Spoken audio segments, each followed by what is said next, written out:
میں ایک روح ہوں، آسماں کے پار ہے گھر میرا، کر رہا ہے محبوب جہاں کب سے انتظار میرا۔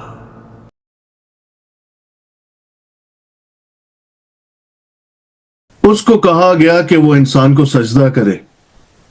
اس نے کہا میں انسان کو سجدہ کیوں کروں؟ میں جو علم میں سب سے آگے، جو عبادت میں سب سے اوپر، جس نے زمین پر اور کائنات میں شاید بہت ساری جگہوں پہ سجدہ کیا، اپنے آپ کو وہ بہت نیک سمجھتا تھا۔ ساتوں آسمانوں میں وہ فرشتوں کو پڑھاتا تھا، سکھاتا تھا۔ وہ اپنے آپ کو بہت بڑا سپہ سالار سمجھتا تھا۔ بہت ساری اچیومنٹس تھیں اس کی، اور اللہ تعالیٰ کی قربت بھی حاصل تھی۔ وہ بہت بڑا اٹینشن سیکر تھا۔ اس کو وہ اٹینشن جو اللہ تعالیٰ سے اور باقی فرشتوں سے اور دنیا سے اور باقی جنات سے، مخلوق سے جو ملتی تھی، وہ اٹینشن اس کو بہت زیادہ محبوب تھی۔ وہ اس اٹینشن کو کسی کے ساتھ شیئر نہیں کرنا چاہتا تھا۔ اس کی سوچ یہ تھی کہ میں ہوں اور صرف میں ہی ہوں، سب سے اوپر، سب سے بہتر۔ پھر یہ آدم کہاں سے آ گیا؟ یہ کون سی مخلوق ہے جس کے بارے میں مجھے کہا گیا کہ اس کو سجدہ کرو؟ یہ تو مٹی سے بنا ہے اور میں آگ سے۔ آگ اوپر جاتی ہے اور مٹی نیچے۔ اس کی حیثیت کیا ہے؟ غرور میں آ گیا اور اس غرور سے جنم لیا اس کے حسد نے۔ اللہ تعالیٰ کی نافرمانی میں آگے بڑھ گیا۔ وہی عزازیل جو ابلیس بن گیا۔ اپنے غرور میں اور اپنے حسد میں وہ یہ بھول گیا کہ اس کا تو دعویٰ یہ تھا کہ وہ اللہ تعالیٰ سے عشق کرتا تھا، لیکن حقیقت یہ نہیں تھی۔ حقیقت یہ تھی کہ وہ صرف اپنے آپ سے پیار کرتا تھا۔ وہ صرف اپنے آپ کو ہی سب کچھ سمجھتا تھا۔ اس کی محبت صرف اپنے آپ کے لیے تھی، اور جو اٹینشن اس کو ملتی تھی وہ اس اٹینشن کو کسی کے ساتھ شیئر نہیں کرنا چاہتا تھا۔ اس پوزیشن کو کسی کے ساتھ شیئر نہیں کرنا چاہتا تھا۔ دشمن بن گیا وہ انسان کا، بہت ہی بڑا دشمن۔ ہم تو ڈوبے صنم، تم کو بھی لے ڈوبیں گے۔ اس نے یہ اعلان کیا کہ میں انسان کو نہیں چھوڑوں گا،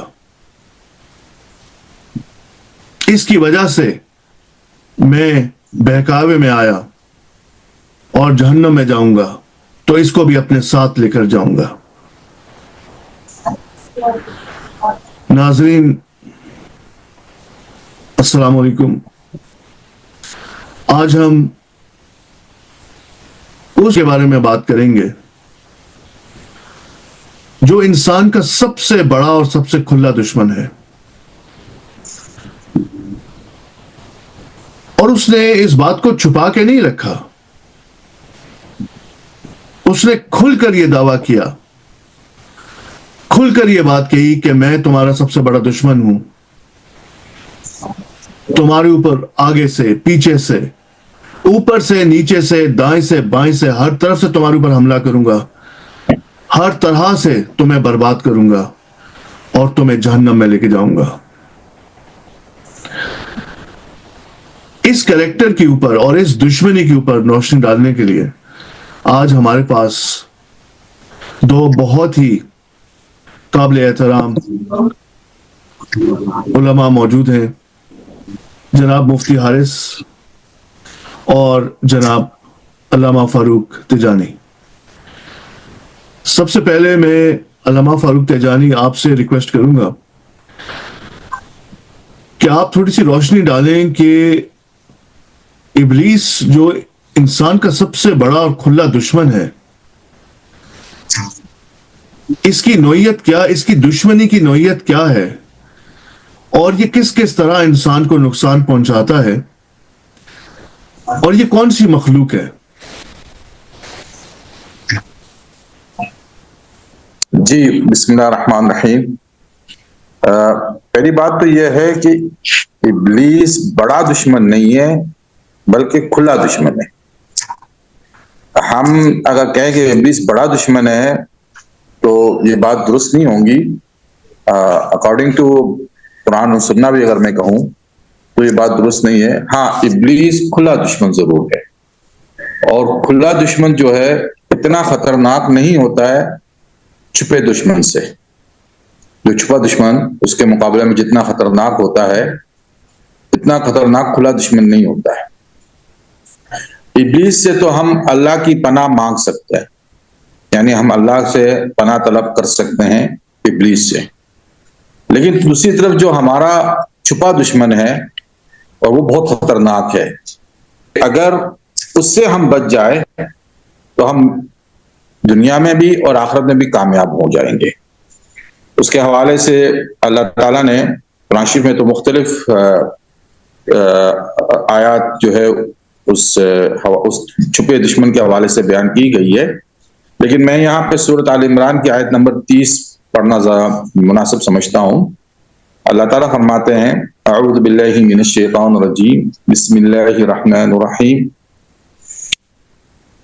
یوم تجد کل نفس ما عملت من خیر محضرا وما عملت من سوء تود لو ان بینہ وبینہ امدا بعیدا ویحذرکم اللہ نفسا واللہ رؤوف بالعباد، کہ وہ دن جب ہر نفس کو اس کی خیر کے بدلے میں جو اس نے خیر کمایا ہے جزا عطا فرما دیں گے، اور جو اس نے برائی کمائی ہے، جو برائی کمانے والا ہے تو وہ یہی چاہے گا، خواہش کرے گا کہ کاش میرے اور اس کے بیچ میں، کاش اس کے اور میرے بیچ میں ایک بہت مسافہ ہوتا ہے، یعنی بہت دوری ہوتی، اور اللہ تعالیٰ تمہیں نفس سے جو ہے نا وارننگ کرتا ہے، یعنی یحذر سے مراد وارننگ کرنا، اور اللہ تعالیٰ بڑا مہربان ہے۔ نفس جو ہے وہ ابلیس سے بڑا دشمن ہے کیونکہ وہ چھپا ہوا ہے، اور اسی کے حوالے سے قرآن میں دوسری آیت ہے جس میں اللہ تعالیٰ نے فرمایا ہے فاتقوا اللہ ما استطعتم واسمعوا واطیعوا وانفقوا خیرا لانفسکم ومن یوق شح نفسه فاولئک هم المفلحون۔ آیت کے آخری میں اللہ تعالیٰ نے یہ فرمایا ہے کہ جو اپنے نفس سے، یعنی نفس کے حرص سے اپنے آپ کو محفوظ کر لے تو وہی لوگ جو ہے کامیاب ہوں گے۔ اب ابلیس کا معاملہ ایسا ہے کہ اگر ہم کہیں کہ ابلیس سے ہم اپنے آپ کو کس طریقے سے بچائیں، یہ سوال میرے شیخ نے بھی، جب ہم شیخ تربیت کے دوران ہوتے ہیں تو ہمارے مشائخ ہمیں نفس سے اور ابلیس کے حوالے سے کچھ ایسی یعنی باتیں سکھاتے ہیں جو حکمت کے تحت ہوتی ہے۔ تو کہہ لیں گے کہ اگر تمہیں ابلیس شیطان آ جائے قریب تمہارے اور تمہیں بہکانے لگے تو تم کیا کرو گے؟ تو کہیں گے میں اسے جھگڑوں گا، میں اسے لڑوں گا، مقابلہ کروں گا اور اس کو بگا دوں گا۔ تو کہنے وہ دوبارہ لوٹ کے آئے، کہنے میں دوبارہ لڑوں گا، دوبارہ اس سے مقابلہ کروں گا۔ تو کہنے شیخ صاحب کہنے لگے تو اس طریقے سے تم اپنے آپ کو تھکا دو گے کہ بار بار ابلیس تمہیں پلٹ کے آئے گا اور بار بار جو ہے تم اس سے مقابلہ کرو گے تو تمہارا تو سارا دن اسی پہ خرچ ہو جائے گا۔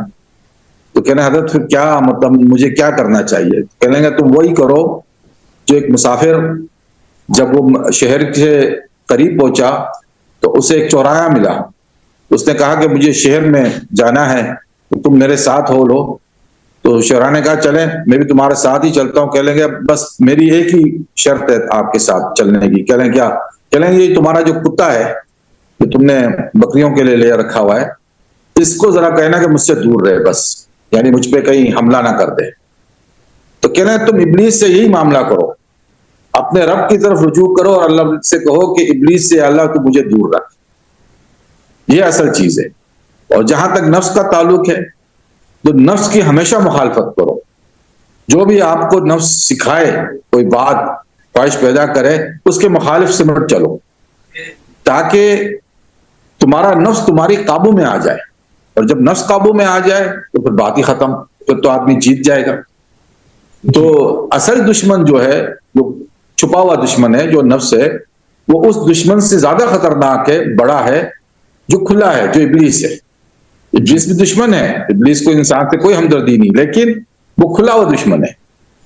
اس پہ اس کی حکومت جو ہے نا نیک بندوں پہ نہیں چل سکتی ہے، جی لیکن نفس ایسا ہے کہ نیک بندوں کو بھی، یعنی اولیاء کو بھی، صالحین کو بھی جو ہے نا بھٹکا سکتا ہے، دھوکہ دے سکتا ہے۔ جی یعنی جو اچھے لوگ بھی ہو، عالم بھی ہو، ولی بھی ہو، متقی بھی ہو، وہ بھی نفس کے بہکاوا میں آ سکتا ہے۔ نفس جو ہے نا ایسا چال باز۔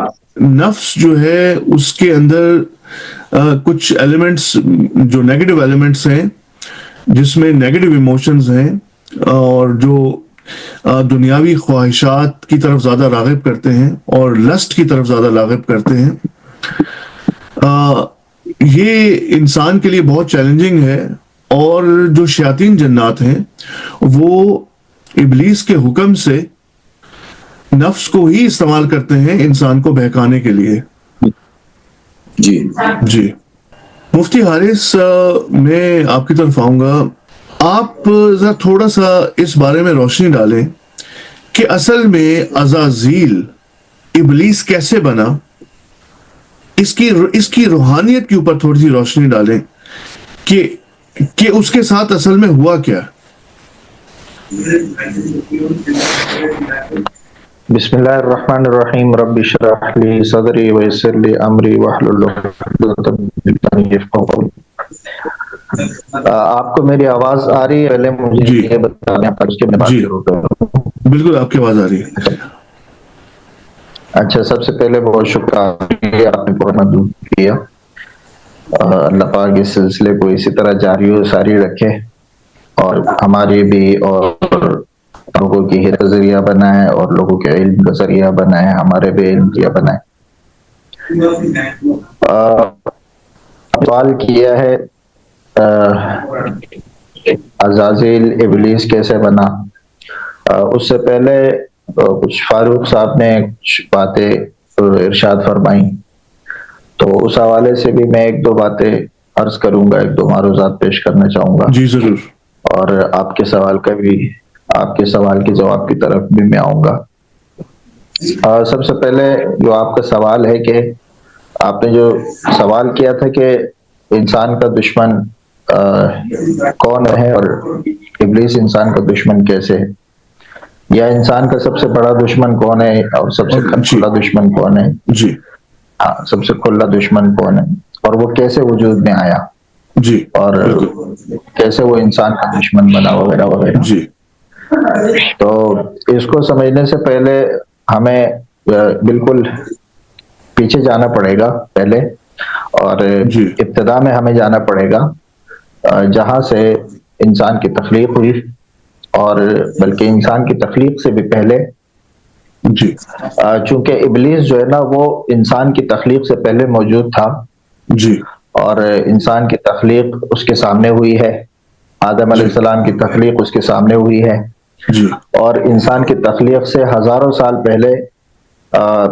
ابلیس موجود تھا۔ اور روایات کے اندر یہ بھی آتا ہے کہ ابلیس جو ہے نا جس قبیلے سے تعلق رکھتا تھا، جس خاندان سے تعلق رکھتا تھا، وہ جنات کی ایک بہادر قوم اور قبیلہ تھا، جی اور ابلیس کے جو ماں باپ تھے وہ بڑے علمی اور عبادت گزار تھے، اور جی اپنے خاندان اور قبیلے کے ایک طرح سے سردار تھے، ٹھیک ہے۔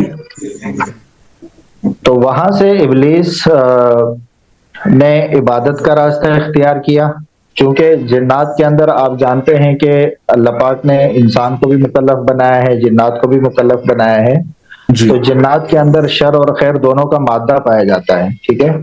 تو جیسے شریر جنات کا وجود ہے، ایسے ہی خیر والے جنات کا بھی وجود ہے، اللہ کے فرما بردار جنات بھی موجود ہے کائنات کے اندر، اور جی اللہ کے نافرمان بھی جنات موجود ہیں، جی لیکن جنات کی اکثریت جو ہے وہ نافرمان جنات پر مشتمل ہے، جی لیکن ابلیس ان میں سے نکل کر وہ فرما بردار جنات کی طرف آ گیا، یعنی جو اس میں فرما برداری کی، اور جی فرما برداری اختیار کرتے کرتے وہ ایک عبادت گزار بنا اور پھر اس نے فرشتوں کی صحبت میں رہ کر فرشتوں سے علم حاصل کیا. یعنی پہلے ابلیس فرشتوں کا استاد نہیں بنائے بلکہ فرشتے پہلے ابلیس کے استاد بنے ہیں, جی اور فرشتوں سے سیکھ کر علم حاصل کر کے اور معرفت حاصل کر کے اللہ کا قرب حاصل کر کے پھر اس نے وہ مقام حاصل کیا کہ ایک دن وہ آیا کہ وہ فرشتوں کا سردار بن گیا, جی اور ایک دن وہ آیا کہ اس کا علم فرشتوں کے علم سے اوپر ہو گیا. یعنی جی بڑے مجاہدات اور عبادات اور محنت اور یہ چیزیں اس نے اختیار کی. اب یہ تکوینی معاملات ہیں. اللہ پاک نے تکوینی طور پر ایک شخصیت ایسی رکھنی تھی اور ایک کردار ایسا اللہ پاک نے رکھنا تھا کہ جس کو آگے چل کر اللہ پاک نے اس بات کا مکلف بنانا تھا کہ وہ فرشتوں کے ساتھ شامل ہو کر آدم کو سجدہ کرنے کا اس کو حکم ہو. جی یعنی کہ آدم کو سجدہ کرنے کا جو حکم تھا وہ تو بنیادی طور پر فرشتوں کو تھا, جنات کو تو حکم تھا نہیں اس کا. تو آگے چل کر اس کو فرشتوں کے ساتھ شامل کر کے اس کو سجدے کا حکم دینا تھا تکوینی طور پر. جی تو اس وجہ سے اللہ پاک نے اس کو وہ معرفت عطا کی, وہ علم عطا کیا تاکہ فرشتوں کے ساتھ شامل ہو جائے. یعنی یہ اللہ پاک کی ایک حکمت تھی, ایک قدرت تھی, کیونکہ ساری چیزیں تو اللہ پاک اپنی حکمت کے تحت چلاتا ہے نا.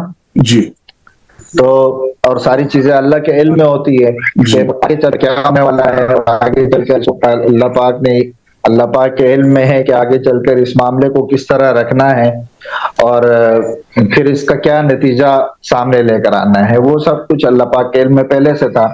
میں تھوڑی سی بات کر رہا ہوں آپ کی. جی یعنی کہ جب یہ سب کچھ ہو رہا تھا اور جب وہ پروگریس جی کر رہا تھا, جب وہ علم میں آگے بڑھ رہا تھا, عبادت میں آگے بڑھ رہا تھا, ہاں وہ اپنے نفس میں وہ غرور میں بھی آگے بڑھ رہا تھا, اور وہ بھی اللہ تعالیٰ دیکھ رہے تھے کہ یہ بھی ہو رہا ہے, لیکن وہ اس کا دھیان اپنے نفس کی طرف نہیں تھا. بس اس کا دھیان یہ تھا کہ میں اوپر سے اوپر پوزیشن حاصل کرتا چلا جاؤں, آگے سے آگے بڑھتا چلا جاؤں. جی پلیز آپ کنٹینیو کریں. اصل میں بات یہ ہے کہ جو آپ کی بات ہے نا, تو آپ کی بات کی تھوڑی سی وضاحت میں یوں کر دوں کہ ابلیس جو آگے بڑھ رہا تھا, آگے سے آگے بڑھ رہا تھا, اوپر سے اوپر جا رہا تھا, تو اس وقت اس کو اپنے تکبر اور غرور کا بھی احساس نہیں تھا. جی اور وہ احساس اس وجہ سے اس کے اندر نہیں تھا کیونکہ اس کا مد مقابل کوئی نہیں تھا. بالکل. انسان کو ہمیشہ اپنی کسی صفت کا احساس, یعنی صفت وہ اچھی ہو یا بری ہو, اس کے اندر اچھی صفت پائی جائے یا بری صفت پائی جائے, اس کا احساس اس وقت ہوتا ہے جب اس کا استعمال کا وقت آتا ہے, اس صفت کے استعمال کا وقت آتا ہے. یعنی ایک انسان کتنا نیک ہے اس کا پتہ وہاں چلے گا جہاں نیکی کرنے کا معاملہ ہوگا, وقت آئے گا. ایک انسان کتنا برا ہے اس کا پتہ وہاں چلے گا جہاں برائی کرنے کا اور نہ کرنے کا معاملہ ہوگا. بالکل صحیح بات. تو اب ابلیس آگے سے آگے بڑھ رہا تھا, لیکن اس کو اپنے اندر غرور کا, تکبر کا, حسد کا, ان چیزوں کا چونکہ علم نہیں تھا. اس کی وجہ یہ تھی کہ وہ فرشتوں کے ساتھ رہتا تھا اور فرشتے اس چیز سے مبرہ ہیں. فرشتے غرور سے بھی مبرہ ہیں, فرشتے گناہوں سے بھی مبرہ ہے, فرشتے حسد سے بھی مبرہ ہیں, فرشتے اس چیز سے پاک ہیں. تو اس وجہ سے اس کو اس چیز کا احساس نہیں تھا کیونکہ اس کا کوئی مد مقابل نہیں تھا. پھر اللہ پاک نے جب اس کا مد مقابل اللہ پاک نے پیدا فرمایا, اس نے دیکھا کہ بھئی اللہ پاک ایک مٹی سے اللہ پاک نے پتلا بنایا ہے اور اس کو اللہ پاک تیار کر رہے ہیں. اور پھر فرشتوں سے اللہ پاک نے فرمایا کہ میں ایک زمین کے اندر انی جاعل فی الارض خلیفہ, کہ میں زمین کے اندر اپنے خلیفہ بنانے والا ہوں. یعنی ابلیس اس سارے صورتحال کو دیکھ رہا تھا, اور اس وقت ابلیس سے اللہ پاک نے مشورہ نہیں لیا, صرف فرشتوں سے اللہ پاک نے فرشتوں کے سامنے یہ بات رکھی کہ میں زمین کے اندر اپنے خلیفہ بنانے والا ہوں. یہاں پر ایک چھوٹی سی بات اس سے پہلے کہ آپ کنٹینیو کریں, یہ جو آپ نے کہا کہ وہ ابلیس دیکھ رہا تھا, ابلیس جو ہے جہاں تک میں سمجھ سکا ہوں وہ ایک بہت بڑا سائنٹسٹ بھی تھا اور ہے. اور وہ سائنٹیفکلی بھی انسان کو دیکھ رہا تھا، اور اس کی جو انسان کا جو وجود ہے کیسے بنایا جا رہا ہے، اس کی کون سے سسٹمز ہیں، اور وہ ہر طرح کے سسٹم کو بھی وہ دیکھ رہا تھا. اور خاص طور پہ انسان کا جو نفس ہے اس کو بھی وہ دیکھنے کی کوشش کر رہا تھا، یا اس کے دل تک پہنچنے کی کوشش کر رہا تھا. اور اس کے دل تک وہ بہرحال وہ نہیں پہنچ سکا. اللہ تعالیٰ نے وہاں پر انسان کے دل کو لاک کر دیا اور وہ اس کے اندر انٹر نہیں ہو سکا.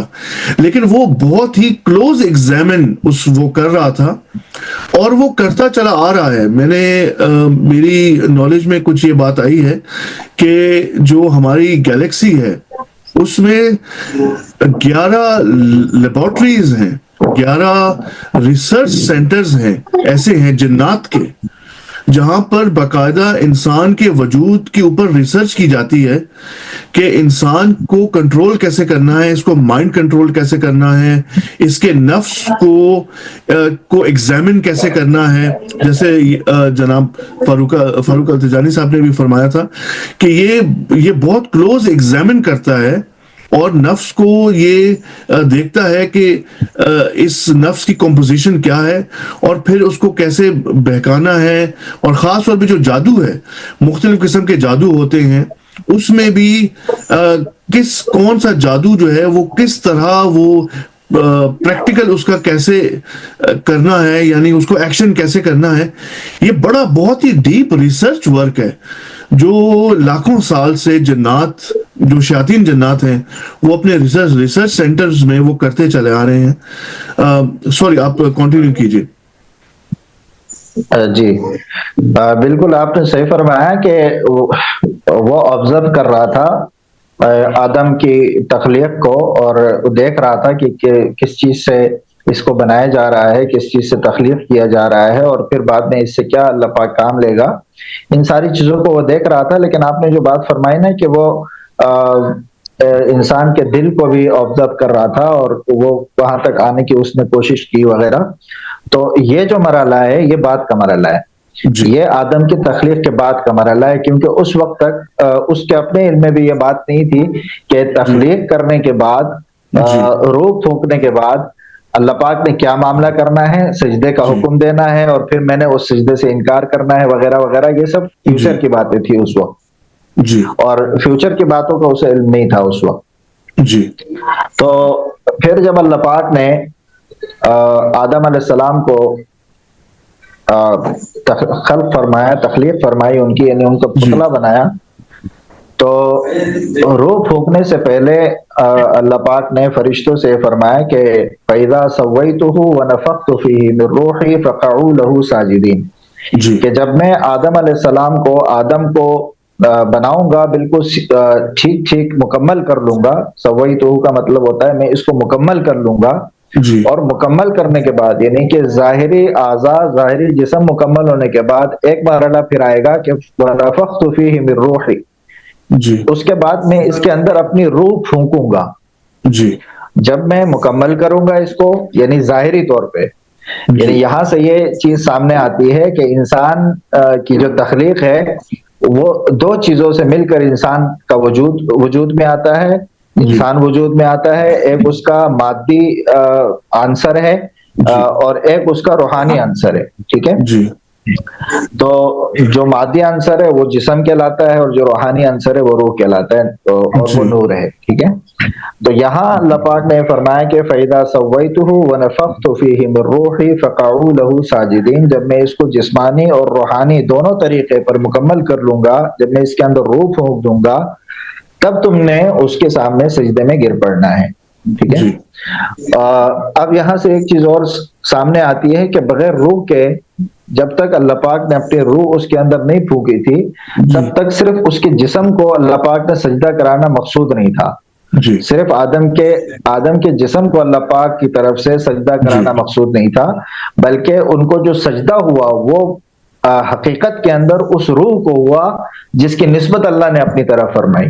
یعنی وَنَفَخْتُ فِيهِ مِن رُوحِي، اپنی طرف اللہ پاک نے نسبت فرمائی کہ میں اپنے روح پھونکوں گا اس کے اندر، اس کے بعد تم نے سجدہ کرنا ہے. تو اب جب اللہ پاک نے سجدے کا حکم دیا تو وہاں ابلیس نے انکار کر دیا. جی تمام فرشتے سجدے کے اندر گر گئے اور جی ابلیس نے ابا واستکبر وکان من الکافرین. ابلیس نے انکار کیا, اس نے تکبر کیا اور وہ انکار کرنے والوں میں سے ہو گیا. اس کے بعد پھر یہ دشمنی کا مرحلہ آتا ہے جو آپ کا سوال ہے. اس سے پہلے میں نے تمہیدی طور پہ چند باتیں عرض کی. اس جی کے بعد یہ دشمنی کا مرحلہ آتا ہے کہ دشمنی اس کے بعد شروع ہوئی ہے انسان کے ساتھ, شیطان کی, ابلیس کی دشمنی. اور یہاں سے وہ عزازیل سے ابلیسیت کی طرف ابلیس. آتا ہے اور یہاں سے وہ عزازیل سے شیطانت کی طرف آتا ہے. یہاں اس کا نام ابلیس اور شیطان آپ جو بھی کہیں وہ پڑ جاتا ہے. جی میں یہ چاہ رہا ہوں کہ آپ جو ابلیس کی یہ جو اب دشمنی کا فیز ہے, اس سے پہلے میں ایک سوال کرنا چاہ رہا ہوں علامہ تجانی سے, جی اور میں پھر واپس آتا ہوں اور پھر جی پلیز آپ یہیں سے کنٹینیو کیجیے گا. علامہ تجانی, جو انسان کا نفس ہے جس کے بارے میں آپ نے بتایا کہ انسان کا نفس اس کا سب سے بڑا دشمن ہے اور ابلیس انسان کا سب سے کھلا دشمن ہے. اب یہ جو دونوں دشمن ہیں یہ دونوں مل کر کام کرتے ہیں, لیکن اس مل کر کام کرنے کے لیے ابلیس نے انسان کے نفس کے اوپر بہت ریسرچ کی ہے اور اس کی کمپوزیشن کو سمجھنے کی کوشش کی ہے.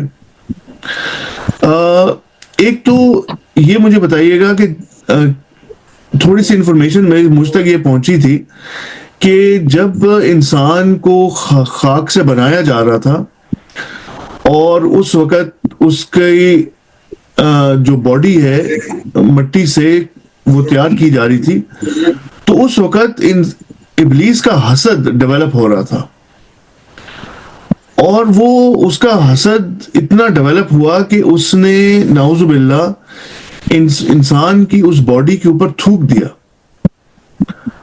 اور وہ جو تھوک ہے اس کی وہ اس کی انسان کی باڈی پہ پیٹ کے حصے میں آ کر گری. اور پھر اللہ تعالیٰ نے فرشتوں کو حکم دیا کہ تم اس جگہ کو جہاں پہ تھوک گری ہے اس جگہ کو کاٹ کے نکال لو. اور اس جگہ کو کاٹ کے نکال لیا گیا اور وہ جگہ جو تھی وہ ناف کی جگہ تھی. اس لیے یہاں پہ ناف کی جگہ پر جو ہے وہ ابھی بھی وہ گڈھا موجود ہے. اور دوسرا یہ کہ وہ جو مٹی ہے جس کے اوپر تھوک گری تھی, جس کو کاٹ کے نکال لیا گیا, اس مٹی سے اللہ تعالیٰ نے کتے کی تخلیق کی. اور وہ یہ بھی وجہ ہے کہ کتا جو ہے وہ انسان کے قریب ترین جو جانور ہے وہ کتا ہے. بہرحال مین میرا سوال تو یہی ہے آپ سے کہ جو ابلیس انسان کی نفس کی کمپوزیشن کو سمجھنے کی کوشش کرتا آ رہا ہے اور نفس کے ساتھ مل کر پھر انسان کو بہکاتا ہے, اس بارے میں بھی اگر آپ کچھ کہنا چاہیں. جی لیکن دیکھیں میں ایک بات آپ کو بتا دوں. جی علامہ صاحب نے ایک بڑی اچھی بات کی جو میری توجہ اس طرف گئی ہے جی اور ایک آمد میرے اس میں ہوئی, جی میں یہاں پہ بتا رہا ہوں. تو وہ کہہ رہے تھے کہ ابلیس جب ترقی کر رہا تھا اور اسے احساس نہیں تھا تو اس کے مد مقابل کوئی نہیں تھا. جی جب مد مقابل انسان آیا تو پھر اس میں جو ہے نا غرور تکبر پیدا ہو گیا, حسد پیدا ہو گیا, رعونت پیدا ہو گئی. یہ چیز جی اصل بات یہ ہے کہ جو نفس ہے جی وہ ہمیشہ سے اپنے خالق کے مد مقابل ہوتا ہے. جی نفس کی جی جو سب سے بڑی برائی یہ ہے جی کہ وہ اپنے رب اپنے خالق کے ہی مد مقابل کھڑا ہوتا ہے. جی ٹھیک ہے نا. اس لیے نفس ہمیشہ جو خواہشات کا ایک وہ ہے نا, آپ سمجھ لیں جی ممبر ہے یا تالاب ہے, اسے آپ کچھ بھی جی کہہ دیں, جس سے خواہشات اٹھتی رہے جی اور نہ ملنے کی صورت میں وہ جو ہے نا اور مزید جو ہے نا ہلتا ہے. جی تو یعنی شریر ہو جاتا ہے, بہت زیادہ غصے میں آ جاتا ہے جی کہ مجھے یہ نہیں ملی, میری یہ خواہش تھی, مجھے یہ چیز چاہیے تھی, مجھے یہ نہیں دیا گیا, تو بہت زیادہ جوڑتا ہے. نفس ہمیشہ سے اپنے خالق کے مد مقابل ہوا ہے، ہمیشہ جی۔ وہ انسان کے لیے بالکل۔ اللہ کے مد مقابلے میں، کیونکہ وہ نفس ہے۔ اور جی۔ ہمارے بزرگوں نے اسی طریقے سے کچھ روایتیں ہمیں بھی بیان کی گئی ہے، بتایا گیا ہے کہ اللہ تعالیٰ نے جب نفس کو پیدا کیا تو کہا کہ تو کون ہے، میں کون ہوں، اپنے بارے میں پوچھا تو نفس نے جواب دیا کہ تو اور میں ہوں، بالکل۔ یعنی تم اپنی جگہ پہ ہو، میں اپنی جگہ پہ ہوں، جی۔ کہنا اس کے جہنم میں ڈال دو، جی۔ کہ لیں 200 سال وہ جہنم میں رہا نفس، پھر نکالا، بولا ہاں بتا میں کون ہوں، کہہ لیں گے تو ہے، میں ہوں، اس سے کوئی پرواہ نہیں ہے، جہنم میں بھی کیا، کہ لیں دوبارہ ڈالو، پھر اسے جہنم میں رکھا 200 سال، پھر نکالا، کہ لیں اب بتا، پھر وہی جواب۔ تیسری بات اللہ تعالیٰ نے کہا کہ اب اس کو جو ہے نا کھانا مت دو 200 سال تک، یعنی اس کو کوئی غذا نہ دو۔ جی۔ 200 سال وہ بھوکا رہا، پھر جب اس کو نکالا، ہاں بتا اب تو کہنے تو میرا رب ہے، میں تیرا مخلوق جی۔ جی۔ یعنی اس کی تربیت ہوتی ہے۔ جی۔ تو نفس کی تربیت جو ہے جی۔ نفس کشی سے ہوتی ہے، جی۔ ٹھیک ہے نا، جی۔ یعنی کہنے کا مقصد یہ ہے اب میں نہیں کہہ سکتا ہوں کہ یہ روایت حدیث میں آئی، ہم اپنے بزرگوں سے سنے، یعنی وہ انہوں نے یہ بات بیان کی ہے، جی۔ ظاہر سی بات اپنے بزرگوں سے سنی، تو اس کا مقصد کہنے کا یہ تھا کہ نفس کشی سے نفس کی جو ہے نا تربیت کی جاتی ہے، اور نفس ہمیشہ اپنے خالق کے مقابلے کھڑا ہوتا ہے، آپ کے مقابلے وہ آپ کو کوئی سمجھتا ہی نہیں ہے۔ وہ یہاں پر آپ نے مجھے ایک واقعہ یاد کروا دیا، مجھے ایک واقعہ یاد آ گیا جو حضرت علی رضی اللہ تعالیٰ عنہ کا ہے، کہ ایک فقیر جو ہے، جو حضرت علی رضی اللہ تعالیٰ عنہ کے گھر کے سامنے سے گزر رہا تھا، اس نے دیکھا کہ ایک انسان روٹی کو پانی کے ساتھ کھا رہا ہے، مٹی میں بیٹھا ہے اور روٹی کو پانی کے ساتھ کھا رہا ہے۔ تو اس نے پوچھا اس سے کہ بھائی مجھے کچھ کھانا چاہیے، تو انہوں نے کہا کہ یہ سامنے والا گھر ہے، ادھر سے آپ کو کھانا مل جائے گا۔ اس نے فقیر نے وہاں سے کھایا اور کھا کر وہ باہر آیا تو اس نے کہا کہ بڑا اچھا کھانا تو موجود ہے یہاں پر، تو یہاں سے کیوں نہیں کھا لیتے؟ انہوں نے غالباً جی حضرت فاطمہ جی انہوں نے کہا گھر والوں سے جی کس کی رہتا ہے، کہنے یہ فقیر بیٹھ کے اسی کا تو گھر ہے۔ جی اس طریقے سے صحابہ کرام رضی اللہ تعالیٰ عنہم اجمعین کے متعلق بہت سے قصص ہیں، جن میں ایک جی سیدنا عمر بن خطاب رضی اللہ تعالیٰ عنہ جب آپ خلافت کے منبر پہ فائز ہوئے جی تو ایک مرتبہ خواہش ظاہر کی اپنی بیوی سے کہ مجھے کچھ گھر میں میٹھا میٹھا ہے تو لا کے دیجیے کچھ۔ تو بیوی نے کہا، ان کی وائف نے، زوجہ نے کہا کہ اتنا تو کچھ بچتا ہی نہیں ہے کہ میں آپ کے لیے کوئی میٹھا بھی بنا دیا کروں کھانے کے علاوہ۔ جی تو بہرحال کچھ دنوں کے بعد ان کی وائف نے کچھ مطلب بچت کی، کچھ کھانے میں اس طریقے ایسی چیز تیار کر دی جو حلوہ کہلاتی ہے۔ تو جب آپ آئے تو آپ کے سامنے میٹھا بھی رکھ دیا، تو آپ نے تناول فرمایا، کہہ لیں گے پھر پوچھا کہ کیا یہ پڑوس سے آیا ہے کہیں سے، مطلب آپ کو دیا؟ کہہ لیں نہیں، یہ آپ نے ایک دن کہا تھا تو میں نے کچھ بچت کی اپنے اس میں، بچت کر کے جو ہے نا میں نے اپنے لیے آپ کے لیے میٹھا تیار کیا۔ بولا اچھا، اس کا مطلب ہے کہ میں اپنے یعنی منصب میں اس سے زیادہ لے رہا ہوں کہ مجھ سے میٹھا بھی تیار ہو سکتا ہے، جا کر اپنا وظیفہ تھوڑا اور کم کر دیا۔ تو گویا یہ نفس کی تربیت ہے، ٹھیک ہے نا۔ اگر انسان اپنی نفس کی تربیت، اپنی نفس پہ قابو پا لے، اور قابو وہی پا سکتا ہے جو کامل ہو جائے، جی اور کامل جو ہونے کے لیے شرط یہ ہے کہ آپ کسی واقعی کامل مرد کے پیچھے آپ چلیں اور اس کی آپ کے ہاتھوں میں بیعت کی ہوئی ہے آپ نے، تو پھر وہ آپ کو اس ترقی کے راستے بچا دیتا، پھر آپ جو ہے نا اللہ کی مطلب کامیاب ہو گئے، اللہ کی طرف سے آپ کو سرٹیفکیٹ مل گیا، تو پھر وہ آپ کامیاب ہو گئے اس طریقے سے کہ آپ نے نفس کو پہچان لیا اور آپ نفس کی مخالفت، نفس کی سازشوں کو اچھی طرح سمجھ سکتے ہیں۔ جی تو اس طریقے سے بزرگ جو ہے اولیاء صالحین، ان کے حوالے سے بہت سے لطائف اس طریقے سے موجود ہے قصص کے اندر، آپ اپنے نفس کی مخالفت میں بہت سی۔ بایزید بستانی رحمۃ اللہ علیہ تعالی کے متعلق جب آپ شہر میں داخل ہوئے تو لوگ بڑے آؤ بھگت کرنے لگے کہ حضرت آج آپ آئے ہمارے شہر میں، ہماری تو چاک گئے۔ تو بایزید بستانی نے اپنے نفس کی طرف دیکھا، کہنے لگا اچھا تو بڑا خوش ہو رہا ہے نا کہ لوگ تیری بڑی آؤ بھگت کر رہے ہیں نا، اب میں تجھے سکھاتا ہوں۔ کچھ دیر کے بعد انہوں نے کسی یہاں کے روٹی کا ٹکڑا لیا اور رمضان کا موسم تھا اور ان کے سامنے چبانے لگ گیا۔ لوگوں نے، ارے اتنے بڑے بزرگ رمضان میں روزہ بھی نہیں رکھتے ہیں، ارے ہم نے سے تو غلطی ہو گئی ہے۔ اب لوگوں جو تھوڑی دیر پہلے ان کی آؤ بھگت کر رہے تھے، ان کو سروں میں بٹھا رہے تھے، لان تان پہ شروع ہو گئے. جی تو پھر وہ ہنستے لگے، کہنے لگے آپ لوگوں کو، کہنے لگے تمہیں پتا نہیں کہ مسافر پہ روزہ فرض نہیں ہوتا ہے. اور نفس کو بھی سکھایا کہ تیری بھی تربیت ہوگی نا، تو بڑا تو مزہ لے رہا تھا. اچھا یہی وہ سب سے بڑا ایلیمنٹ ہے نفس کی تربیت. یعنی کہ ابلیس نے اس عزازیل نے سب کچھ کیا، وہ سپہ سالاری میں بھی سب سے اوپر بڑھ گیا، وہ علم میں بھی بہت بڑھ گیا، وہ عبادت میں بھی بڑھ گیا، وہ سب کو ہر چیز میں وہ اوپر سے اوپر نکلتا چلا گیا. لیکن اپنے نفس کا جو غرور وہ سب سے اوپر جا رہا تھا، وہ اس کی طرف اس نے دھیان نہیں دیا، اور یہی وہ سب سے بڑی غلطی کر گیا. جی بالکل صحیح بات کی آپ نے. ابلیس اپنے نفس کو نہیں پہچان سکا، جس نے اس کو دھوکے میں رکھ دیا، اور وہ بڑا بری طریقے سے گرا. اب یہاں پہ مطلب ہم تو اس لیے کہتے ہیں کہ دیکھیں، آپ کے پاس اگر شیخ نہ ہو، جو کہا جاتا ہے نا، من لہو شیخ فشیخ ابلیس، اگر جس کا کوئی پیر مرشد نہ ہو، پھر اس کا پیر مرشد ابلیس بن جاتا ہے، شیطان بن جاتا ہے. بالکل یہ حقیقت ہے کہ آپ کو چاہے وہ دینی علم ہو یا دنیائی علم ہو.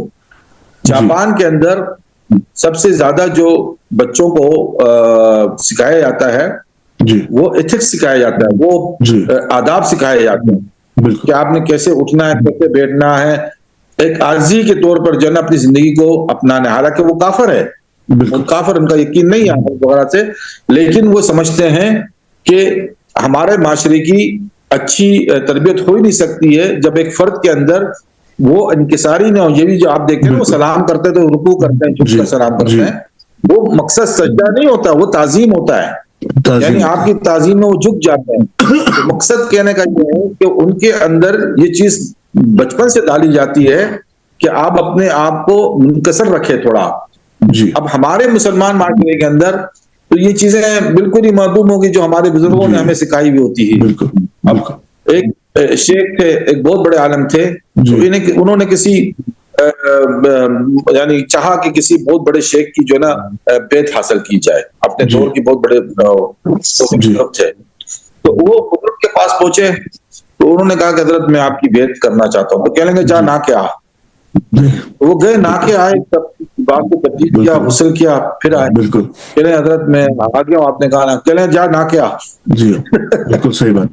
دوبارہ نہ کے واپس آئے، پھر اس نے کہا حضرت میں آپ کی بیعت کے لیے آیا تھا. کہہ لیں جا نہ کیا. کہنے کہ یار یہ کیا ہو گیا، میں ان کی بیعت کیا تو یہ نانے بھجوا دیتے ہیں. تو وہ تھوڑی دیر باہر نکلا تو وہ ایک بچہ تھا وہاں پہ کھیل رہا تھا. تو کہنے لگے کیا بات ہے تم بار بار کہہ لیں یار آپ کے حضرت جو ہے مجھے جب بھی آتا ہوں کہتے ہیں نہ کیا. اب میں نہ کے آتا ہوں سب کچھ کرتا ہوں تو کہتے نہیں نہ کیا.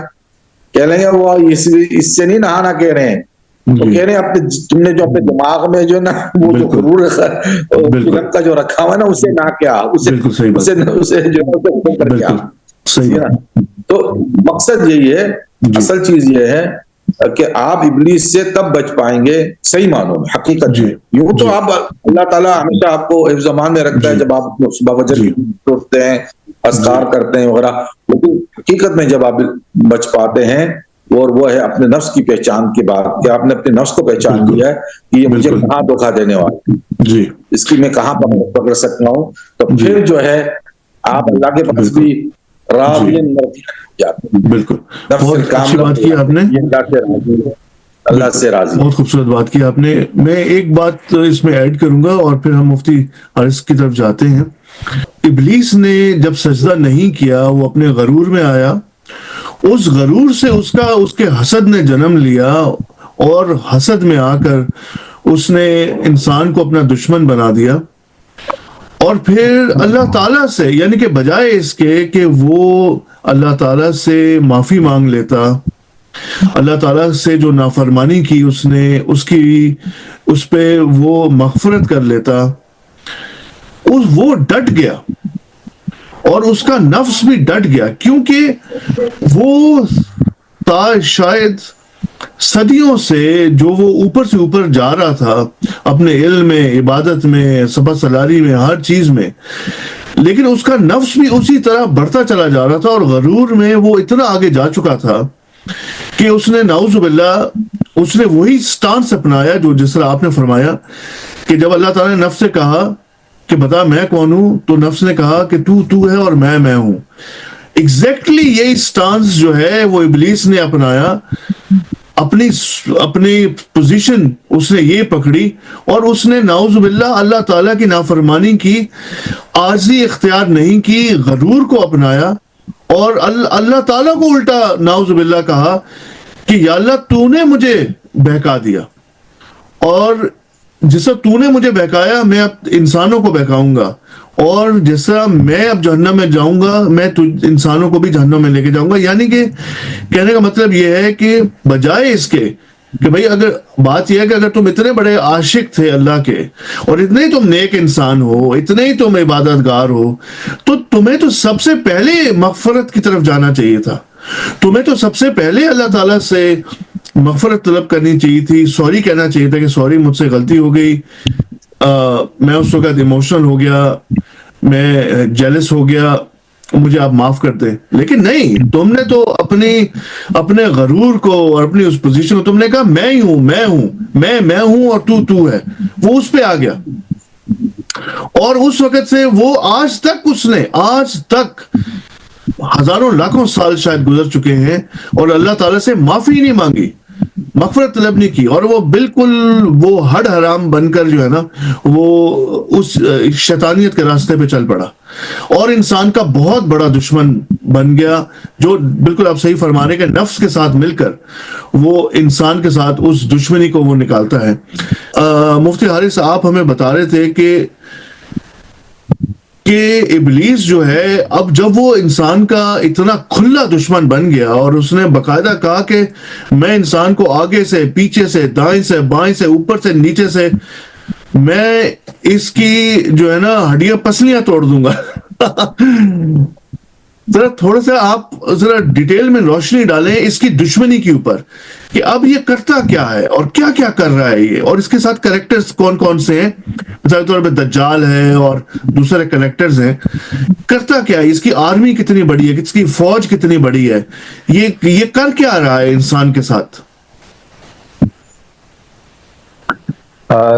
جی زین، بالکل.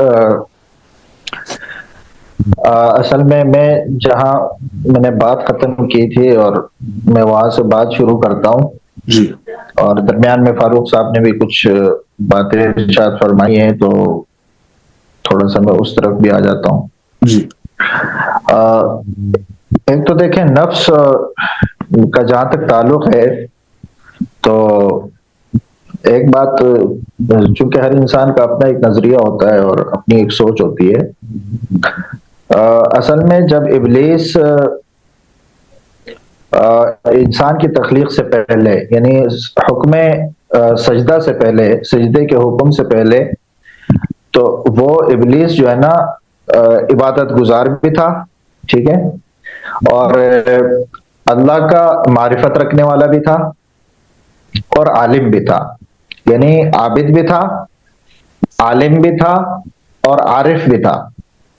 عابد تو اس اعتبار سے تھا کہ اس نے ہزاروں سال عبادت کی تھی، اور عالم بڑا اس اعتبار سے تھا کہ وہ فرشتوں کا استاد تھا، ٹھیک ہے.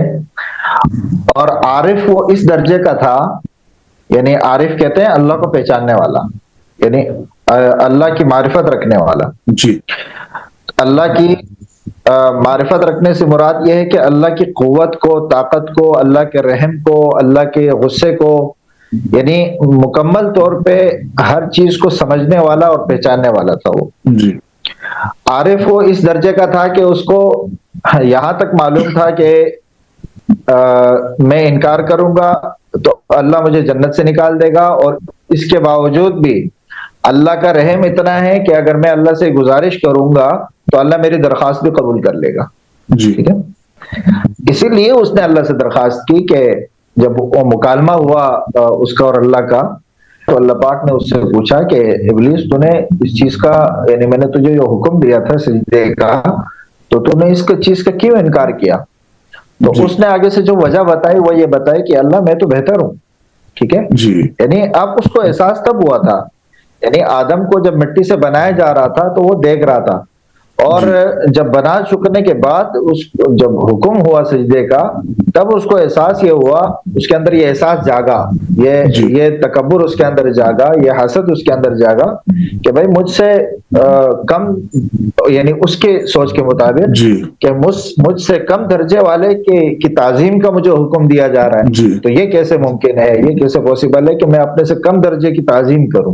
یعنی آپ یہاں سے سبق ہمیں یہ ملتا ہے. اب چونکہ تمام جتنے بھی معاملات اللہ پاک نے، میں نے پہلے بھی عرض کیا کہ تکوینی طور پہ ویسے تو اللہ پاک نے آدم علیہ السلام کو بھیجنا ہی زمین پر تھا، کیونکہ آدم علیہ السلام کی پیدائش سے پہلے ہی اللہ پاک نے فرشتوں سے کہا تھا کہ انی جاعل فی الارض خلیفہ، کہ میں زمین کے اوپر اپنا خلیفہ بنانے والا ہوں. یہ تو پہلے سے طے تھا، یہ پہلے سے طے تھا کہ آدم کو زمین کے لیے بنانا ہے. اب یہ ایسا نہیں ہوا ہے کہ آدم علیہ السلام کو شیطان نے ورغلایا، پھر انہوں نے وہ جنت کا جو ایک ممنوع پھل تھا، شجرہ ممنوع، اس کو کھایا، اور پھر اس کے بعد جو ہے نا اللہ پاک نے ان کو جنت سے نکالا، زمین پر اللہ پاک ان کو لے کر آئے. یعنی کہ یہ سارا منصوبہ جو تھا، یہ پلان جو تھا اللہ پاک کی طرف سے، یہ تو پہلے سے طے تھا کہ اللہ پاک نے آدم علیہ السلام کو جنت کے لیے، پہلے جنت کے لیے نہیں بنایا بلکہ مرنے کے بعد جنت کے لیے بنایا ہے، مرنے سے پہلے جنت کے لیے نہیں بنایا. اور جنت سے اللہ پاک نے ہر صورت میں آدم علیہ السلام کو نیچے اتارنا ہے زمین پر، اور زمین کے اوپر ان کو آباد کرنا ہے، زمین کے اوپر ان کی نسل چلانی ہے. تو یہ تکوینی طور پر سب کچھ پہلے سے طے تھا. اب یہاں پر جو ہے نا ہمیں بہت کچھ سکھانے کے لیے اللہ پاک نے یہ سارا معاملہ منصوبہ یہ اللہ پاک نے ترتیب دیا ہے کہ ابلیس کا انکار کرنا، اللہ پاک کا فرشتوں کو سجدے کا حکم دینا، پھر جو ہے نا ابلیس کا تکبر کرنا، غرور کرنا، پھر آدم علیہ السلام کو حکم دینا ایک چیز سے منع کرنا، ان کا اس چیز کا ارتکاب کر لینا، پھر ان کا جنت سے محروم ہو جانا، زمین کے اوپر آ جانا. تو یہ جتنا بھی معاملہ ہے اس کو اللہ پاک نے ہمارے لیے ایک سبق رکھا ہے اس میں، یعنی آنے والی انسانیت کے لیے، انسانوں کے لیے ہر چیز کے اندر اللہ پاک نے ایک ایک سبق رکھا ہے. تو یہاں پر ہمارے لیے اللہ پاک نے سبق جو اس معاملے میں رکھا وہ یہ رکھا کہ بھائی دیکھو، کبھی بھی اپنے آپ کو بہتر مت سمجھو. یعنی جیسے شیطان نے اپنے آپ کو بہتر سمجھا تو اس کو نقصان ہوا، کو کتنا بڑا نقصان ہوا کہ وہ مردود ہو گیا. ٹھیک ہے، تو بتایا ہمیں یہ گیا کہ بھائی جہاں پر بھی تم اپنے آپ کو بہتر سمجھو گے، کسی کو کمتر سمجھو گے، تو وہاں تمہیں نقصان ہوگا. کبھی بھی اپنے آپ کو بہتر مت سمجھو، اپنی عبادتوں کو سامنے رکھ کر اپنے آپ کو بہتر مت سمجھو، اپنے علم کو سامنے رکھ کر اپنے آپ کو بہتر مت سمجھو، اپنے پیسے کو سامنے رکھ کے اپنے آپ کو بہتر مت سمجھو، اپنی صحت، اپنی خوبصورتی، یعنی اپنی کسی بھی چیز کو دوسرے سے کبھی بھی بہتر مت سمجھو. یہ ہمارے لیے سبق ہے. ہمیشہ خود کو کمتر سمجھو، ہمیشہ خود کو عاجز سمجھو، ہمیشہ انکساری اختیار کرو، تواضع اختیار کرو، ہمیشہ دوسروں کو خود سے بہتر سمجھو، دوسروں کو اپنے آپ سے بہتر سمجھو. یہ ہمارے لیے سبق ہے اصل میں، اور حقیقت بہت بڑا سبق، بہت بڑا سبق. ہاں، اور یہ حقیقت ہے کہ حدیث کے اندر جو آتا ہے کہ من تواضع للہ رفعہ اللہ ومن تکبر وضعہ اللہ، کہ جو اللہ کے لیے تواضع اختیار کرتا ہے تو اللہ پاک اس کو بلند کر دیتا ہے. اور ومن تکبر وضعہ اللہ، اور جو غرور اور تکبر کرتا ہے، یعنی اپنے آپ کو بہتر سمجھتا ہے، اپنے آپ کو اچھا سمجھتا ہے، تو اس کو اللہ پاک وضعہ اللہ، اس کو اللہ گرا دیتا ہے.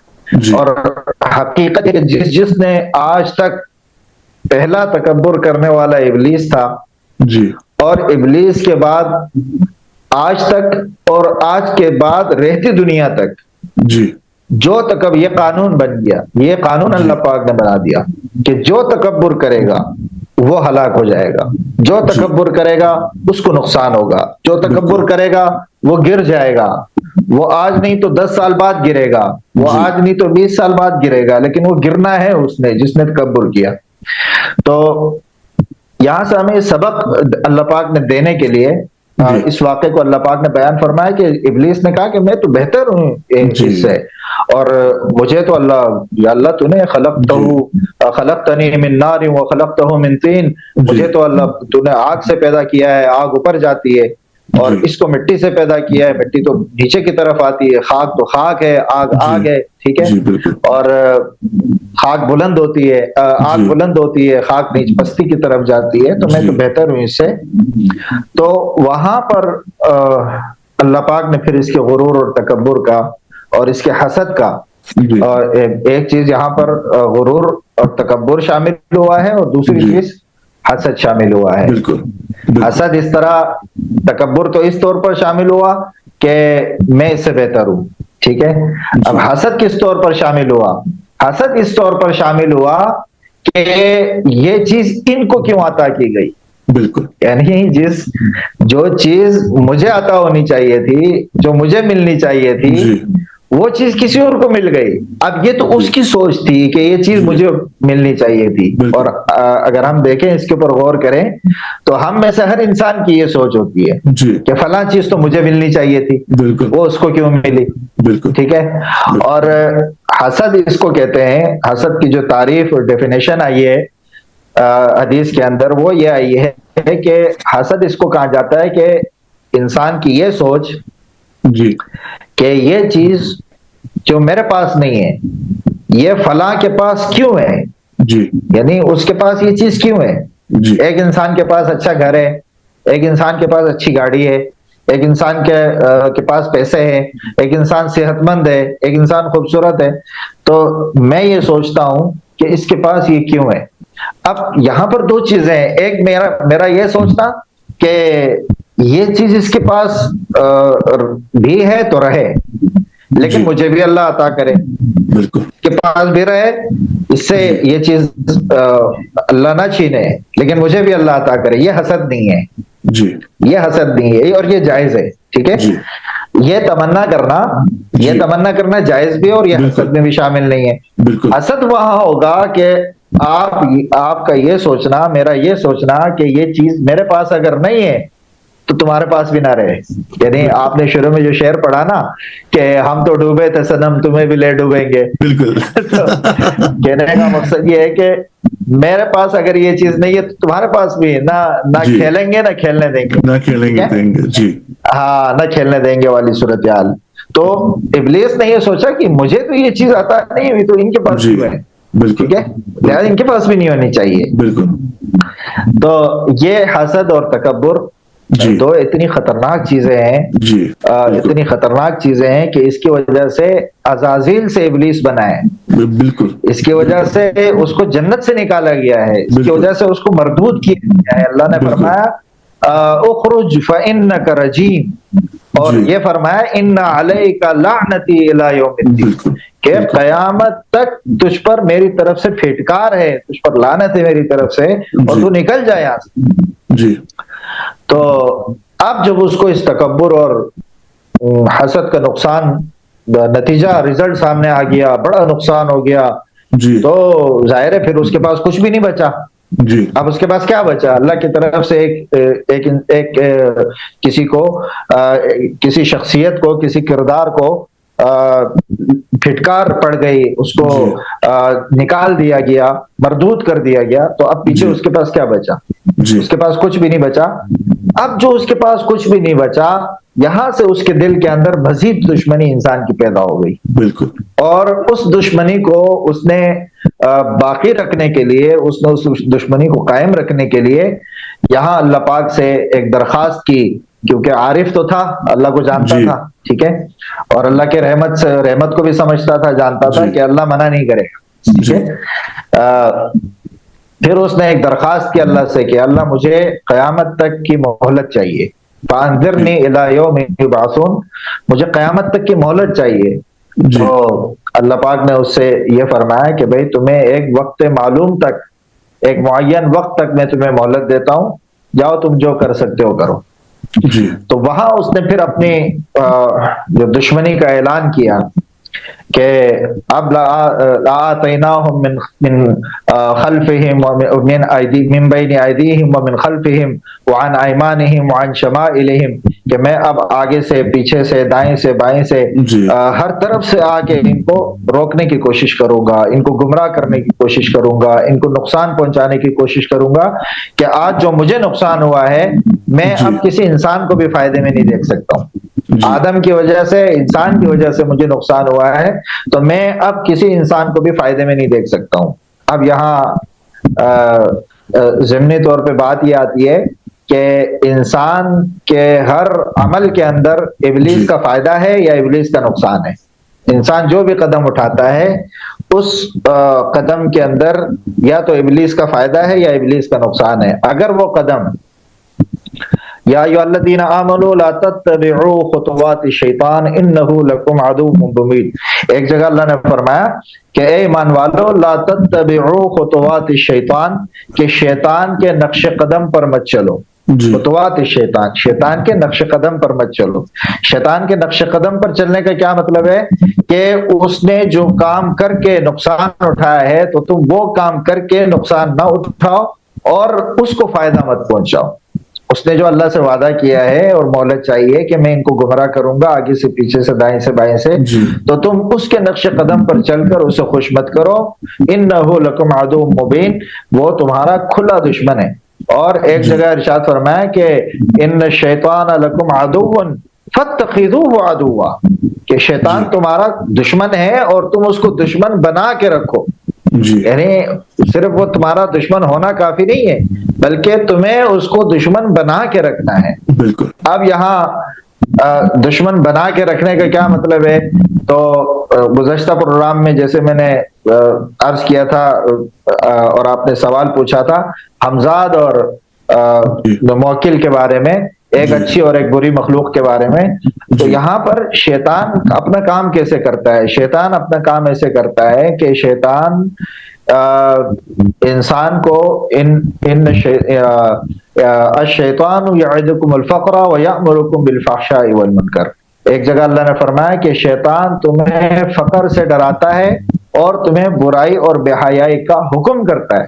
یہ تو بڑا کلیئر ہو گیا کہ جو ابلیس نے، جو عزازیل تھا، جیسے مفتی حارث نے بھی فرمایا کہ اس نے اصل میں اپنے نفس کو اور خاص طور پہ اس اپنے نفس میں موجود بڑھتے ہوئے غرور اور حسد کو، اس کی طرف توجہ نہیں دی، اس کو کنٹرول نہیں کیا، اس کو غرور اور تکبر کو اور حسد کو مارنے کی کوشش نہیں کی، اور وہ کرتے کرتے اتنا بڑا ہو گیا اس کا تکبر اور اس کا حسد کہ وہ اسے کنٹرول نہیں کر سکا، اور وہ نعوذ باللہ اللہ تعالیٰ کے خلاف کھڑا ہو گیا۔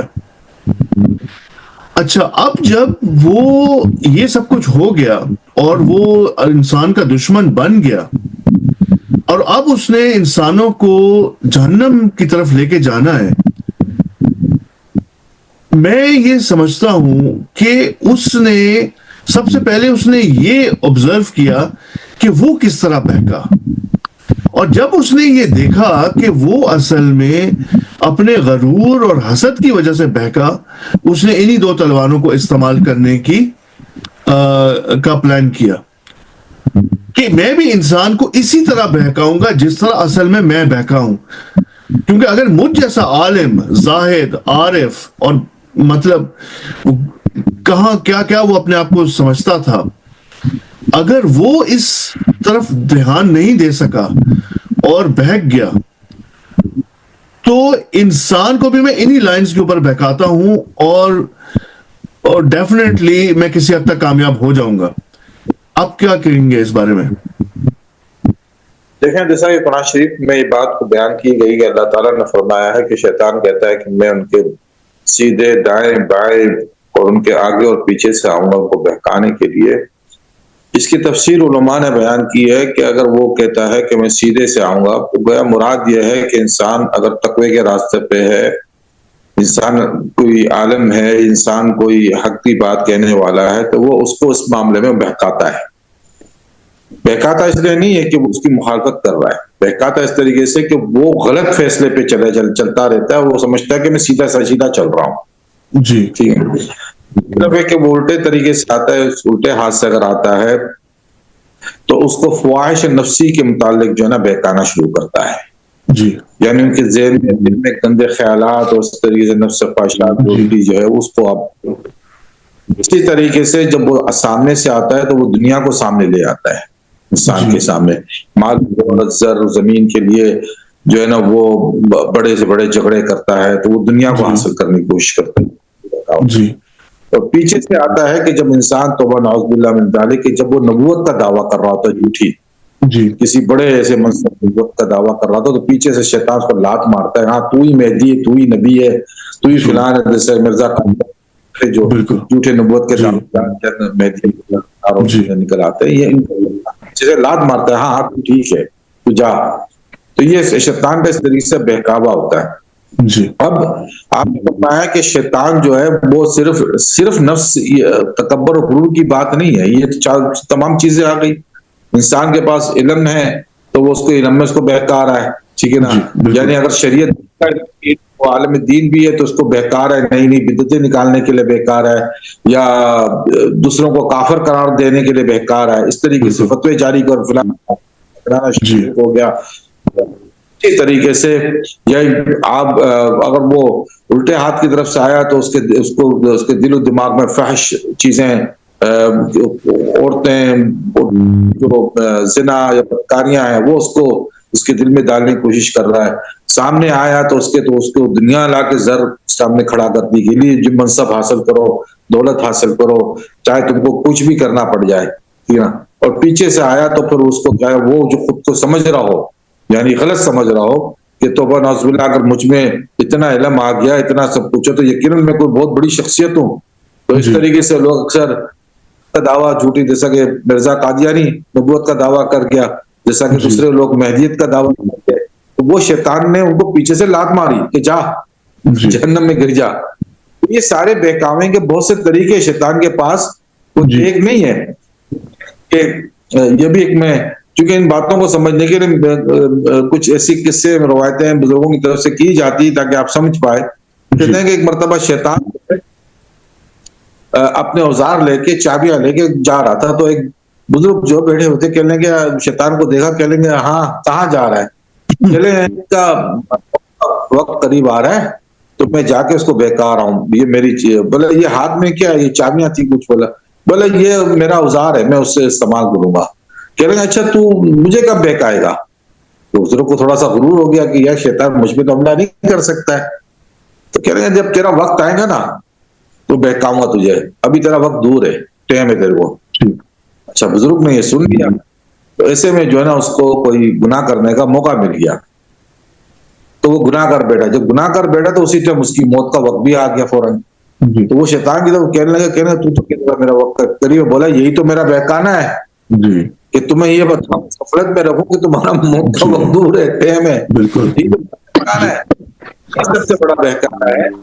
آج جب ہم جاتے ہیں، آپ کو پتا ہے کہ میں وقت آخر کے حوالے سے لوگوں کے سامنے بات کرتا جی ہوں، جی تو میں نے لوگوں کو سب سے بڑا بہکانا ہے کہ لوگوں کو اس بات نے شیطان نے قائل کر دیا ہے کہ کوئی قیامت نہیں آئے گی، کوئی حساب کتاب نہیں ہے، یا بہت دور کی باتیں ہیں ساری جی چیزیں، تو جب آئیں گے تو دیکھا جائے گا. یہ جی ساری غفلتیں اور ساری شیطان کی جو ہے نا وہ چیزیں ہیں جو لوگوں میں عام ہو چکی ہیں.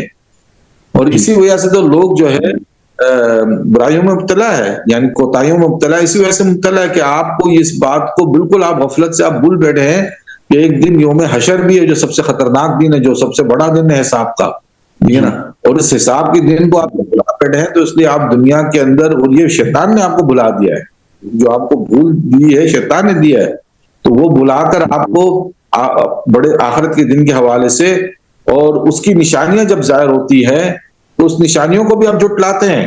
جی نہیں یہ نہیں نشانی، کوئی اور نشانی ہو سکتی ہے، اس کو بھی جھٹلاتے ہیں. تو جب ایسی باتیں ہونا شروع ہو جائے تو اس کا مطلب یہی ہے کہ شیطان نے آپ کو اس بھول بھلیوں میں رکھا ہوا ہے کہ آپ بھول جائیں، بے آرام ہو کے خواب خرگوش کی مزے چکے، اور وہ جب دن آ جائے تو پھر آپ وہی کہیں گے کاش کہ میں اپنے نفس کے ہاتھوں جو ہے جی نا، کاش میرا نفس سے کو دور ہوتا تو میں آج پچھتاوا نہیں کرتا. تو یہ شیطان کے بہکاوے یہی اسی طریقے سے ہوتے ہیں، جی انسان کو بھول بھلیوں میں ڈال دیتا ہے، وسوسوں میں ڈال دیتا ہے. تو یہ جی ساری چیزیں ہیں. سے اللہ تعالیٰ نے ابلیس کی مثال قرآن شریف میں پہلے سپارے میں ہی دی کہ وہ کیسے غرور میں آیا اور بہکا، کیونکہ غرور بے ادبی کی طرف لے کے جاتا ہے. جب ابلیس نے یہ کہا کہ میں تو اس سے بہتر ہوں، میں آگ سے بنا ہوں اور یہ مٹی سے، تو اس نے جو جنات ہیں جو آگ سے بنے تھے اپنی نسل کو بھی اس کے ساتھ ساتھ بہتر کہا کہ جنات کی جو نسل ہے وہ تو بہتر ہے اس آنے والی انسان کی نسل سے جو مٹی سے بنی ہے۔ اس میں نسل پرستی اور نسلی غرور، اپنی نسل کو بہتر سمجھنا، اپنی نسل کو سب سے اوپر سمجھنا کہ ہم سب سے بہترین ہیں، تم کیا ہو، تمہاری اوقات کیا ہے، تم تو کوئی نچلی نسل کی مخلوق ہو۔ وہ چیز بہت زیادہ جب میں انسانی تاریخ پڑھتا ہوں، صرف اسلامی تاریخ ہی نہیں، جب انسانی تاریخ پڑھتا ہوں تو میں دیکھتا ہوں کہ انسانوں نے بھی بہت زیادہ اس چیز کو پریکٹس کیا، انسانوں میں یہ غرور، نسلی غرور بہت زیادہ آیا۔ سوال یہ پیدا ہوتا ہے کہ انسان کا اپنا اس میں کیا کردار ہوتا ہے اور اپنی کتنی غلطی ہوتی ہے اور اپنا قصور ہوتا ہے کہ وہ ایک برے کام کا مرتکب ہوتا ہے۔ یعنی کہ اگر ہم صرف ابلیس کو دیکھ لیں، شیطان کو دیکھ لیں اور ابلیس کو دیکھ لیں کہ اس نے ہم کو اس نے سے وعدہ کیا ہوا ہے کہ میں انسان کو کروں گا، اور اللہ نے اس کو اختیار دیا ہوا ہے اور اس کو ہمارے خون کے اندر چل کر اس کو اللہ پاک نے طاقت دی ہے، اس کو اختیار دیا ہے، تو پھر اس سے ظاہر کیسے بچ سکتا ہوں اور میں اس سے کیسے محفوظ رہ سکتا ہوں کہ وہ میرا خود پڑا ہے؟ تو اس کا جواب یہ ہوگا کہ اپنی ساری برائیوں کو ابلیس کے ذمے نہیں ڈالتے، ٹھیک ہے، اور ہم شیطان کے ذمے اپنی ساری برائیوں کو ڈال سکتے۔ اس کی وجہ یہ ہے کہ اللہ پاک نے ہمارے اندر دو قسم کی مخلوقات رکھی ہیں، ٹھیک ہے، ایک شر کی مخلوق اللہ نے ہمارے اندر رکھی ہے اور ایک خیر کی مخلوق رکھی ہے۔ تو جہاں انسان کو ابلیس ایک طرف انسان کو شر کا حکم دیتا ہے اور اس کو فقر سے ڈراتا ہے، اس کو برائیوں کا حکم دیتا ہے، اس کو فحاشی کا حکم دیتا ہے، اسی طرح اس کو برائیوں کا حکم دیتا ہے، اس کو پہنچانے کا حکم دیتا ہے اور اس کو ورغلاتا ہے، اس کو بہکاتا ہے، اس کے دل کے اندر بات ڈالتا ہے، اس کو مشورہ دیتا ہے ایک طرح سے، تو وہی پر اللہ پاک نے اس کے مقابلے میں بھی رکھی ہے، اور وہ مخلوق انسان کو اچھائیوں کا حکم دیتی ہے اور اچھائیوں کی طرف اس کو لے کر آتی ہے۔ تو اب یہاں پہ آ جاتا ہے کہ ان دونوں مخلوقات میں سے انسان کس مخلوق کی بات کو زیادہ مانتا ہے، زیادہ ترجیح دیتا ہے، اور پھر انسان نے اپنے عمل سے کس مخلوق کو زیادہ طاقتور کروایا۔ میں نے پروگرام میں عرض کیا تھا کہ اگر ایک مخلوق کو انسان خوراک دے گا اس کی، تو دوسری مخلوق کمزور ہوگی، اور دوسری مخلوق کو خوراک دے گا تو پہلی مخلوق کمزور ہوگی۔ اب انسان کے اختیار میں ہے کہ وہ شیطان کو طاقتور کرے اور اچھی مخلوق کو، فرشتے کو کمزور کر دے، اور یا پھر فرشتے کو کمزور کر دے اور شیطان کو طاقتور کر دے۔ یہ انسان کے اختیار میں ہے۔ اب یہاں پر طریقہ کار جو حدیث کے اندر ہمیں فرمایا گیا وہ یہ فرمایا گیا کہ برائیوں سے بچنا مشکل ہے، برائیوں سے بچنے کی کوشش کرنا یہ مشکل ہے، لیکن اچھائیاں کرنا اور اس کے ذریعے سے برائیوں سے بچنا یہ نسبتاً آسان ہے، ٹھیک ہے۔ ایک انسان، اب برائیوں کی مثال اندھیرے کی ہے اور نیکی کی مثال روشنی کی ہے، نور کی ہے۔ انسان کے اندر اللہ پاک نے اندھیرا بھی رکھا ہے اور روشنی بھی رکھی ہے، اچھے اعمال روشنی کی شکل میں، برے اعمال اندھیرے کی شکل میں۔ تو اب اگر ہم دیکھیں تو روشنی، اندھیرے کو الگ سے بھگانے کی ضرورت نہیں ہے، ٹھیک ہے، یعنی اگر آپ ایک کمرے کے اندر بلب لگا دیں اور اس کا بٹن آن کر دیں اور روشنی ہو جائے تو اندھیرا خود چلا جائے گا۔ اندھیرے کو الگ سے بھگانے کے لیے آپ کو ڈنڈا نہیں لے کر آنا پڑے گا کہ میں پہلے اندھیرے کو بھگاؤں اس کے بعد روشنی لے کر آؤں، یعنی آپ روشن کریں کمرے کو تو اندھیرا ختم ہو جائے گا۔ تو ہمیں طریقہ کار یہ سکھایا گیا کہ تم نیک اعمال کی کوشش کرو، ٹھیک ہے، نیک اعمال کی کوشش کرو تو برائیوں سے تم خود بچ جاؤ گے، سچ بولو گے۔ اب زبان ہے، زبان کو اللہ پاک نے بولنے کے لیے بنایا ہے، بولنے کی چیز ہے۔ اب اس کو انسان اگر اس سے ذکر نہیں کرے گا اس سے سچ نہیں بولے گا، اس سے تلاوت نہیں کرے گا، اس سے اچھی باتیں نہیں کرے گا، تو استعمال تو اس نے ہونا ہے۔ اب یہ جھوٹ بھی بولے گی، یہ غیبت بھی کرے گی، یہ غلط جو گالیاں بھی دے گی، اس زبان سے نکلیں گی، یہ غلط باتیں بھی کہیں گی، فاحش باتیں بھی کرے گی یہ زبان۔ کیوں؟ کیونکہ اس کو ہم نے اچھے کام کے لیے استعمال نہیں کیا، یہ ہمارے اختیار میں تھا کہ ہم اس کو اچھے کام کے لیے استعمال کرتے، اور استعمال تو اس نے ہونا ہے، یا اچھے میں یا برے میں۔ اگر اچھے میں استعمال کریں گے تو بری چیز سے خود بخود یہ زبان بچ جائے گی۔ اب اسی طرح ساری چیزوں کی آپ مثال لے لیں، آنکھیں ہیں، ہاتھ ہے، پیر ہے، دماغ ہے، دل ہے، یعنی ان کو اگر آپ نے اچھے کام میں لگا دیا تو اس کا مطلب یعنی کہ نتیجہ اور رزلٹ اس کا یہ نکلے گا کہ آپ برے کام سے بچ گئے۔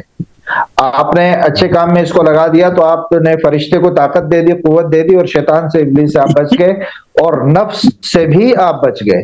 ٹھیک ہے، یعنی شیطان جیسے انسان کا کھلا دشمن ہے، اور نفس بھی ایک انسان کا دشمن ہے۔ نفس اور کچھ بھی نہیں ہے، نفس انسان کی خواہش ہے۔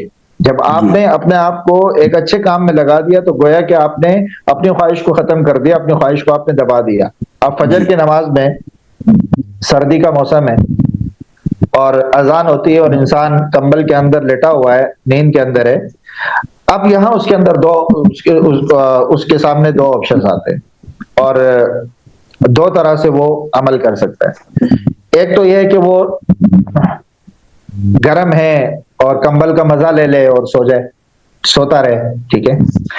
اور دوسرا یہ ہے کہ وہ کمبل ہٹا دے اور اٹھ جائے، اٹھ کر لے اور نماز پڑھ لے۔ یہ دو چیزیں ہو گئی، اور ہو گئے اس کے دو طرح کے۔ ایک طرح کے عمل سے اس نے اپنی خواہش کے اوپر عمل کرتے ہوئے اپنے آپ کو سکون دے دیا، خوش کر لیا، اپنے جسم کو خوش کر لیا، اس نے اپنی خواہش پر عمل کر لیا، تو شیطان کا مقصد بھی پورا ہو گیا۔ جو شیطان کا مقصد تھا وہ بھی یہ تھا کہ یہ کام کرے اور یہ نہ کرے، ٹھیک ہے۔ اس وقت اس کے لیے سونا یہ شیطان کے لیے فائدہ مند ہے، اس وقت یہ کام کرے، اٹھ کے نماز نہ پڑھے۔ اور اگر یہ انسان کمبل ہٹا دیتا ہے، اٹھتا ہے، وضو کرتا ہے، نماز پڑھتا ہے، تو اب یہاں اس نے ایک طرف اپنے نفس کو مار دیا، ایک طرف اس نے قربانی دے دی، تکلیف دے دی اپنے نفس کو، کیونکہ اس کا نفس یہ چاہ رہا تھا کہ وہ لیٹا رہے، اور دوسری طرف اس نے شیطان کو مات دے دی۔ تو شیطان اور نفس کو جو انسان مات دیتا ہے تو ایک ہی وقت میں دیتا ہے۔ ایسا نہیں ہے کہ آپ نے اگر نفس کو مات دے دی تو شیطان بچ گیا، شیطان کو مات دے دی تو نفس بچ گیا۔ شیطان کو آپ مات دے دیں یا نفس کو مات دے دیں، دونوں ایک ہی چیز ہے، اور دونوں کو ایک ساتھ ہی آپ مات دیں گے، اور دونوں سے ایک ساتھ ہی بچیں گے آپ، ٹھیک ہے۔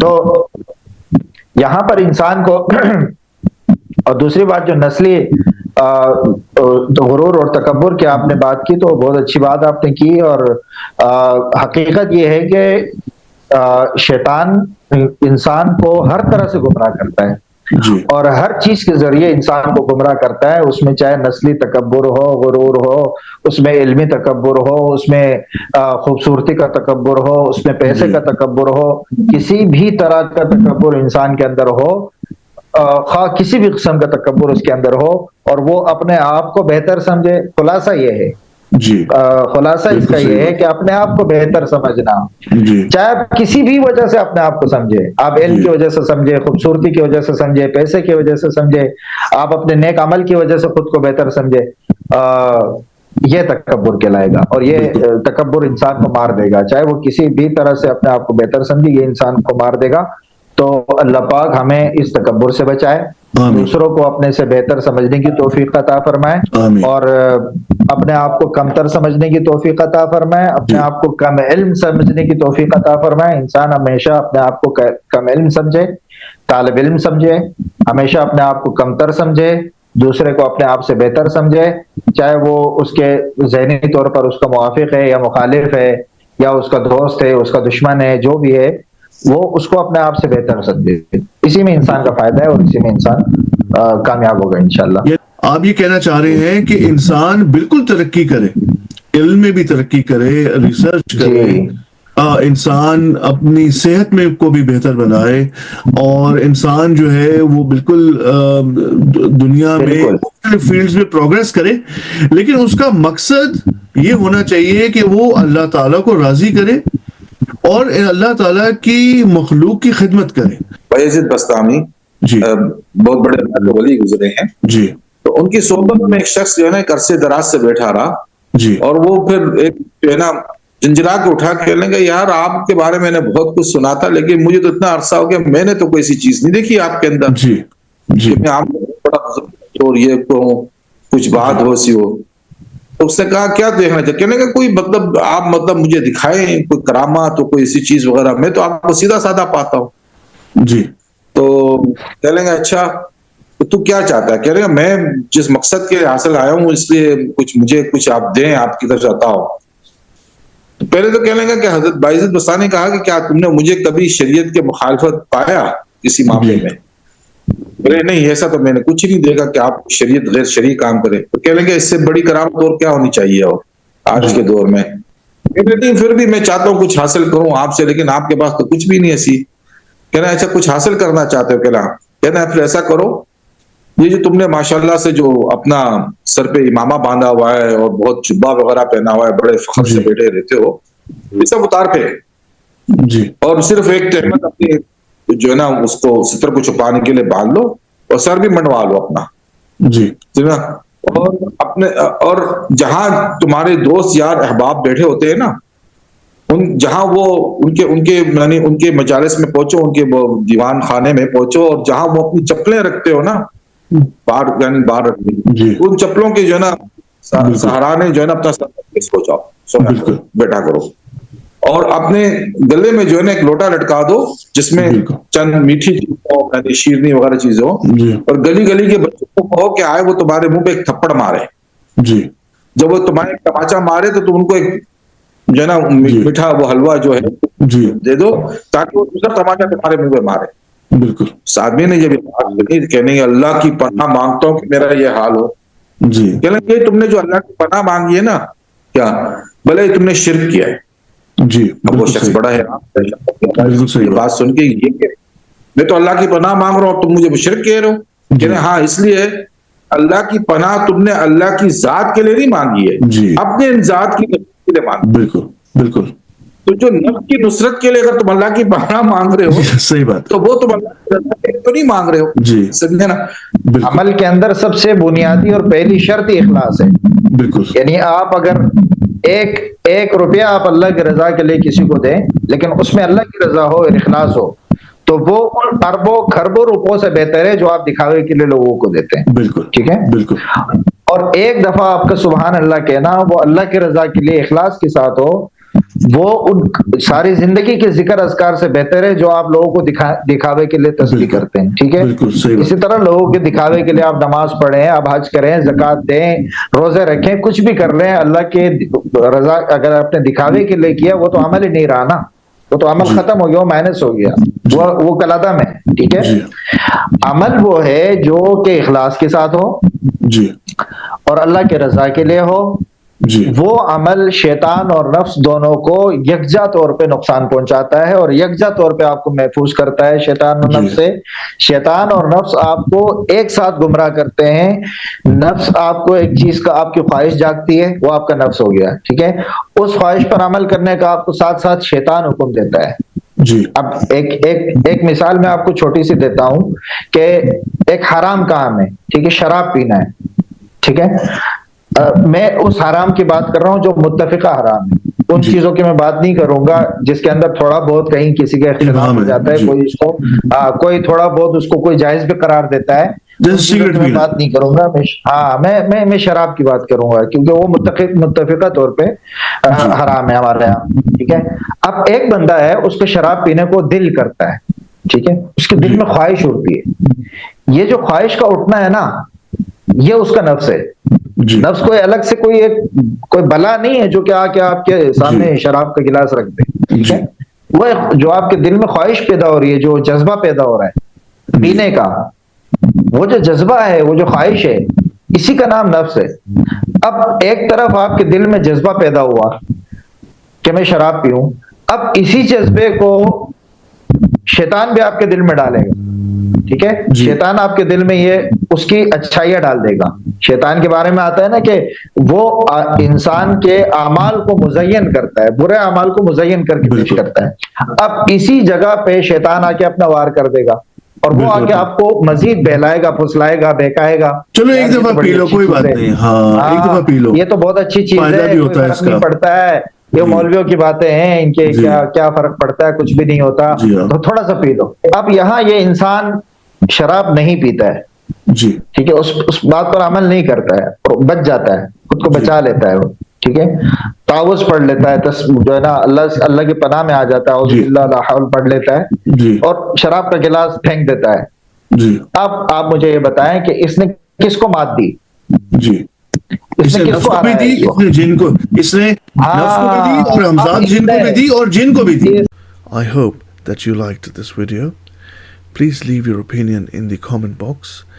It would help us improve the standard of our videos. To get notified about our exciting new videos, please don't forget to subscribe the channel and press the bell icon button. Thank you.